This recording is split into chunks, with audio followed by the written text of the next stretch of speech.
धन्यवाद आदरणीय हमारे वर्मा जी डीएसपी साहब।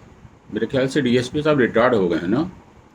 और सूर्यवंशी जी, देवेंद्र जी, हनुमंत गौड साहब और जितने मेरे दोस्त भाई यहाँ बैठे हैं उन सबको जय रविदास, जय भीम, नमो बुद्धाय। देखिए, आज की जो मीटिंग है, बीच के माइक बंद कर देंगे तो ज़्यादा अच्छा रहेगा। आप अपनी तरफ से म्यूट कर दीजिए बौद्ध साहब। आज की मीटिंग का उद्देश्य था सहयोग और सुझाव कि 24 सितंबर को जो कार्यक्रम हो रहा है उस कार्यक्रम के लिए सहयोग कौन कौन कैसे और कितना कर रहे हैं। ये पूरी मीटिंग में मैं वही सुन रहा था और सभी लोगों ने तन मन धन से सहयोग करने की अपनी बात कही है। अच्छी पहल है, अच्छा प्रयास है। सुझाव भी कुछ लोगों के आए हैं और उन सुझाव में ध्यान देने वाली बात जो है वो आप लोग ज़रा ध्यान से सुने, क्योंकि ये बात एक कार्यक्रम की नहीं है। ये बात पूरे अहिरवाड़ समाज के विकास और उत्थान की बात है। कैसे कि जो काम आपको मिला है, चाहे छोटा काम हो चाहे बड़ा काम हो, प्रोटोकॉल का काम हो चाहे ट्रांसपोर्टेशन का काम हो, चाहे मीटिंग व्यवस्था करने का काम हो, और चाहे आपको वहाँ पर माइक और माला वगैरह या पुरस्कार देने का काम हो, वो काम लगन से करिएगा, ईमानदारी से करिएगा, ताकि अपने समाज का बदनाम ना हो। यार यहाँ गए थे और यहाँ पर ऐसा हुआ, ये बात ज़रा ध्यान रखेंगे। महत्वपूर्ण बात है कि ये जो कार्यक्रम पहला और आखिरी नहीं है। इस कार्यक्रम को रखने से ही आने वाले चुनाव में आपकी योग्यता का परख होगा। प्लीज माइक बंद कर दीजिए बीच बीच में। जो लोग हैं, कॉमन सेंस नाम की चीज नहीं है कि जब कोई बोल रहा है तो अपना माइक बंद कर ले। तो आपको अपने मन से, लगन से अपने इस कार्यक्रम को सफल बनाना है। उस सफलता में अगर कोई चीज आपको समझ में नहीं आती तो आपकी जो समिति है उस समिति के वरिष्ठ लोगों से पूछ लेंगे कि मुझे अब क्या काम करना है। मनमानी कोई ना करे। मनमानी करने से क्या होता है कि आपका एक आदमी की गलती करने से, जैसे एक आदमी अभी भी माइक खोल के बैठा है और पूरा कार्यक्रम डिस्टर्ब हो रहा है। अहिरवाड़ समाज की यही समस्या है, समझते नहीं हैं, सीखते नहीं हैं, बस अपना जो है दिमाग नहीं लगाते कि टेक्नोलॉजी कितनी आगे बढ़ रही है। लोग चंद्रमा पे पहुंच रहे हैं और आप जहां बैठे हो वहीं बैठे हो। मैं सागर मध्य प्रदेश का रहने वाला हूँ, वहीं मेरी पढ़ाई हुई है। छतरपुर मेरी पोस्टिंग थी के रीजनल अधीक्षक था। अभी ये पिछले साल रिटायर्ड हुआ हूँ और मैं एक एक आदमी को अच्छे से जान रहा हूँ कि कौन आदमी कितना योग्य है। अहिरवाड़ समाज में योग्यता की कमी नहीं है, बुद्धिमानों की कमी नहीं है, समझदारों की कमी नहीं है। सिर्फ कमी है तो सिर्फ एक बात की कि वो किसी को सुनने नहीं चाहते, समझने नहीं चाहते, बस ये सोचते कि मैं हूं तो वो सब कुछ हूं। इस बात को समझने लेके कुछ बिंदु में आपको रखना चाहता हूं, जिसे ठीक लगे उसको अपनाइए। तो पहला बिंदु है कि जो कार्यक्रम हो रहा है अहिरवाड़ समाज का, वो एक भोपाल का कार्यक्रम नहीं है, पूरे राष्ट्र को उसको लोग देखेंगे कि जगदीश सूर्यवंशी जी के मार्गदर्शन में, हनुमंत सिंह और के साथ में आप सब लोगों ने मिलकर कितना अच्छा परफॉर्मेंस किया है। तब जाके नेताओं के कान में ये बात गूंजेगी कि अहिरवाड़ समाज भी किसी से कम नहीं है। बात समझ में आई ना सबको। और दूसरा बिंदु ये है कि इस कार्यक्रम के बाद फिर आपकी सार्थकता सिद्ध होगी कि आप कितने सार्थक हो। बातें तो बहुत बड़ी करते हो, काम करके दिखाओ ना। क्योंकि मैं हर बार ये बोलता हूँ, कितने लोग हैं जो हमारे कलेक्टर बने, कितने लोग हैं जो हमारे पत्रकार बने, कितने लोग हैं जो हमारे वकील हैं, कितने लोग हैं हमारे जज हैं, कितने डॉक्टर हैं, कितने इंजीनियर्स हैं।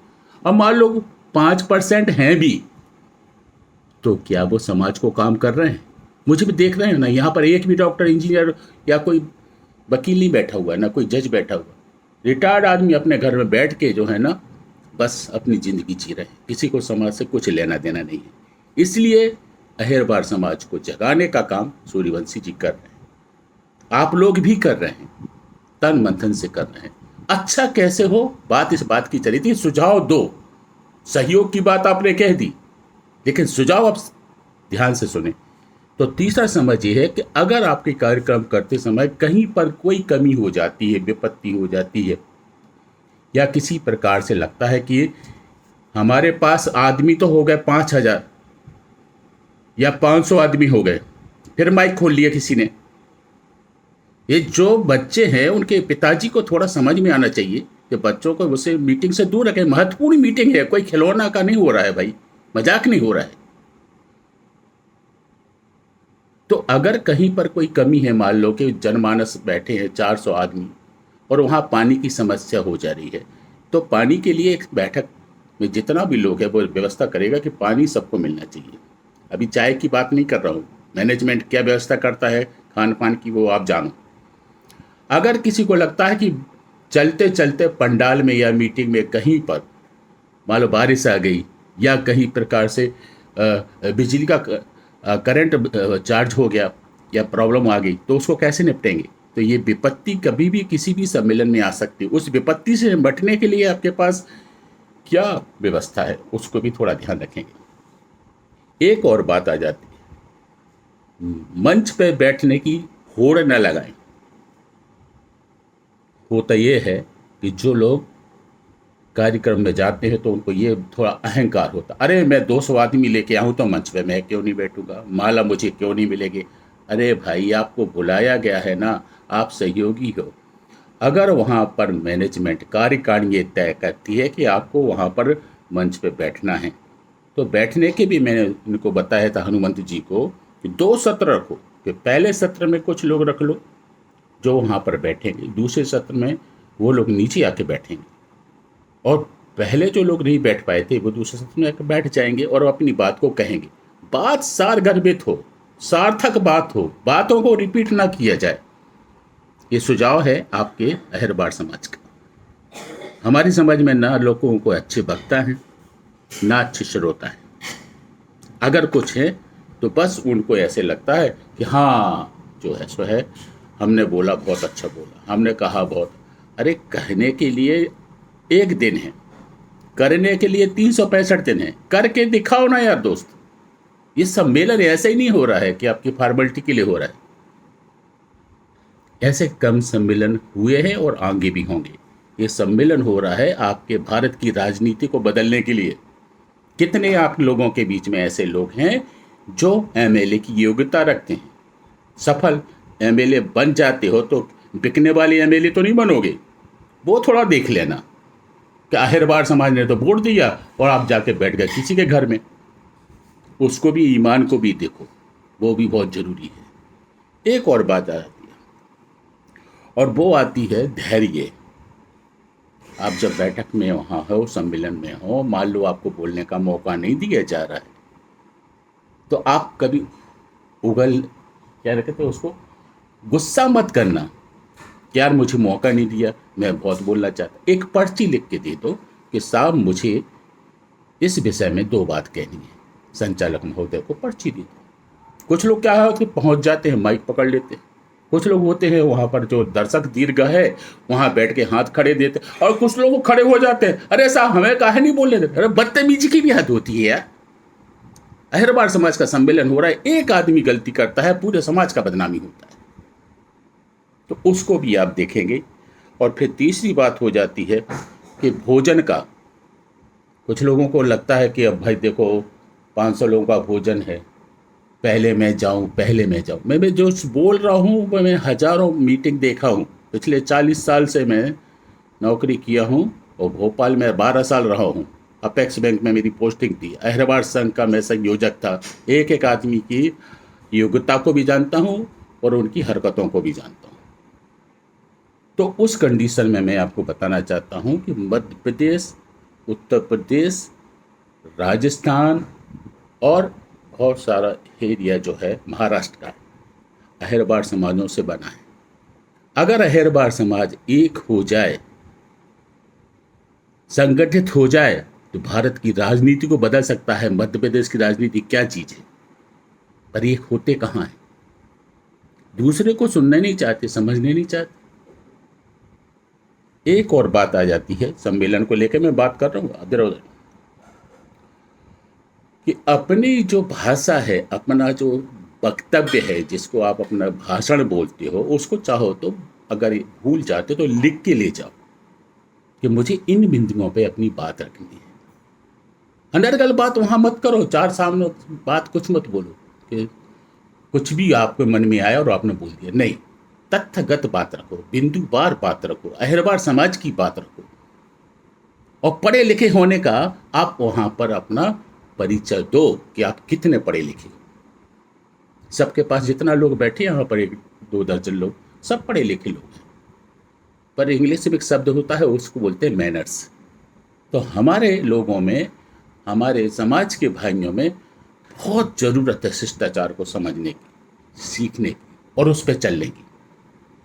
एक और बात होती है सम्मेलन में, आपके गांव के, मोहल्ले के, जिले के, संभाग के जितने लोग बहुत अच्छा काम कर रहे हैं, उन लोगों के नाम, चाहे वो विद्यार्थी हों, चाहे वो महिलाएं हों, चाहे पुरुष हो, सृजन का काम किया हो, उन्होंने समाज में नाम कमाया हो किसी भी क्षेत्र में। ऐसा नहीं है अभी तक हम लोग क्या विद्यार्थियों को देते हैं, लेकिन किसी ने अपने समाज के शिक्षक ने अगर राष्ट्रपति पुरस्कार पाया है तो हमारा समाज क्यों ना उसको पुरस्कार दे, कि वो उसको राष्ट्रपति का पुरस्कार मिल जाता है लेकिन समाज का आदमी एक सर्टिफिकेट नहीं देता